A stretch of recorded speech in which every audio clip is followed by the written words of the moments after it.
what are your proposals then for ensuring that we get, as a Commonwealth and the people of the Commonwealth, the maximum benefit out of this, and also that we look after the needs of the people in the communities where the extraction is occurring itself.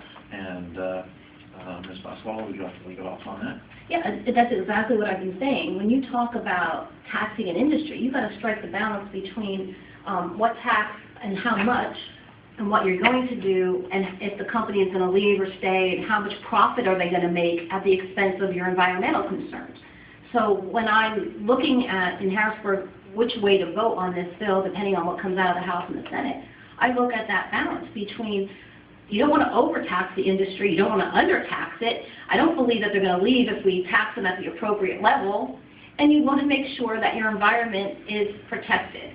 And I'm not convinced, because I see what's going on in Harrisburg. We have a $5 billion deficit that we're going to come up with next year, and all we're thinking about is how do we get more money to handle that deficit, not how do we tax this responsibly so that we protect the environment and the communities where this gas is being extracted. Thank you.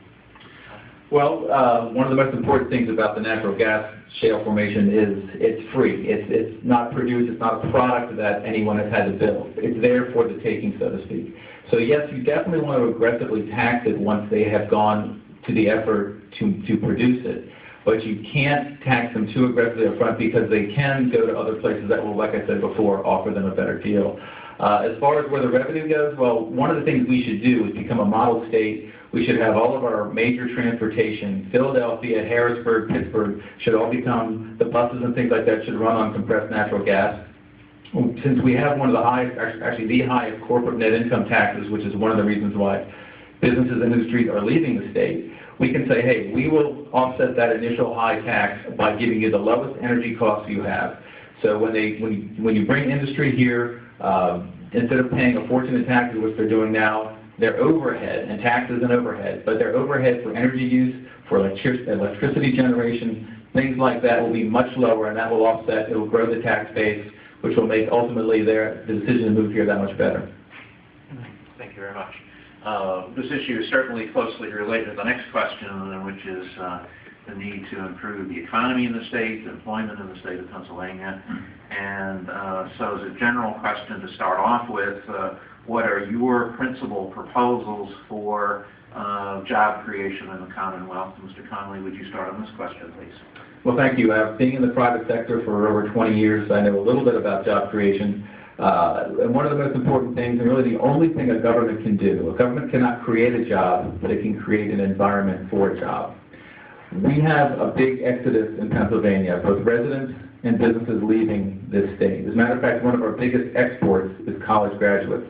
They come to Penn State, they come to all our great colleges and universities, but they leave because there's nothing here for them to work. The jobs that were, the industries that were here have gone. Mack Truck is gone. Victaulic is talking about moving to Mexico.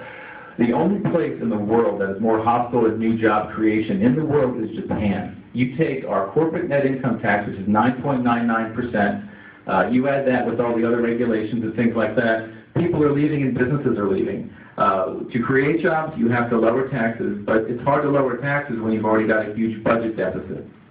We really don't have a revenue problem. In many ways, we have a spending problem. When we can control the spending problem, we can then get a hold of things and attract business here. Thank you, Mr. Connolly. Ms. Boscola?